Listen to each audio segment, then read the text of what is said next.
जय दीपोमा जय माताजी। मित्रों आप सबने नम्र विनंती के आ चैनल ने सब्सक्राइब करो, शेर करो, लाइक करो। जय दीपोमा। આપણા ઘરે ખજૂર 3 વાર આવ્યો. હા 3 વાર આવ્યો ને તમને એમ કીધું ને કીર્તિને સમજાવો. આખું રેકોર્ડિંગ સાંભળતા પહેલા મિત્રો હું તમને જણાવી દઉં કે આ રેકોર્ડિંગમાં કીર્તિ પટેલ તેમના પપ્પા સાથે વાત કરી રહ્યા છે અને આ રેકોર્ડિંગમાં તે તેમના પપ્પા સાથે ખજૂરભાઈની વાત કરી રહ્યા છે અને તેમના પપ્પા સાથે પૂરી ડિટેલમાં શું વાત કરી રહ્યા છે તે તમે આગળ રેકોર્ડિંગમાં સાંભળો। અને મિત્રો આ વિવાદમાં ખજૂરભાઈ અને કીર્તિ પટેલ ખૂબ જ વાયરલ થઈ રહ્યા છે અને આ વિવાદ ગુજરાતભરમાં ખૂબ જ ચર્ચાનો વિષય બન્યો છે અને મિત્રો આ વિવાદમાં કોણ સાચું છે અને કોણ ખોટું છે તે હજુ સુધી બહાર આવ્યું નથી। અને મિત્રો તમારું આ વિવાદ વિશે શું કહેવું છે તે તમારું મંતવ્ય કોમેન્ટમાં જણાવો અને વિડીયોને લાઇક કરો, શેર કરો અને ચેનલને સબસ્ક્રાઇબ કરવાનું ભૂલતા નહીં મિત્રો। હવે તમે સાંભળો આખું રેકોર્ડિંગ। આપણા ઘરે ખજૂર 3 વાર આવ્યો.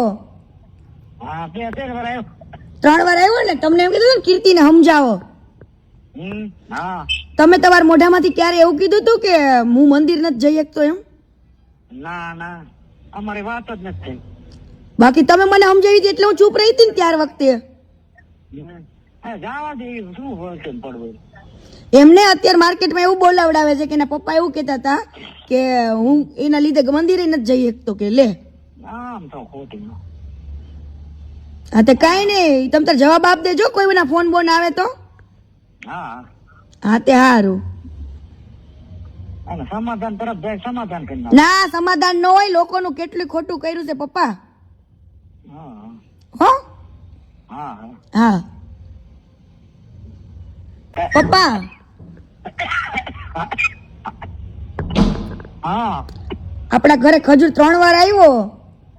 હા 3 વાર આવ્યો. 3 વાર આવ્યો ને તમને એમ કીધું ને કીર્તિને સમજાવો. હા તમે તમારા મોઢામાંથી ક્યારે એવું કીધું હતું કે હું મંદિર નથી જઈ શકતો એમ? ના ના અમારી વાત જ નથી. બાકી તમે મને સમજાવી હતી એટલે હું ચૂપ રહી હતી ને ત્યાર વખતે. જવા દે શું હોય છે પડવું. એમને અત્યારે માર્કેટમાં એવું બોલાવડાવે છે કે એના પપ્પા એવું કહેતા હતા કે હું એના લીધે મંદિરે નથી જઈ શકતો કે લે. આમ તો ખોટી. હા તો કાંઈ નહીં, તમે તાર જવાબ આપ દેજો કોઈના ફોન બોન આવે તો. હા હા તે સારું. અને સમાધાન તરફ જાય સમાધાન કરી ના સમાધાન ન હોય, લોકોનું કેટલું ખોટું કર્યું છે પપ્પા.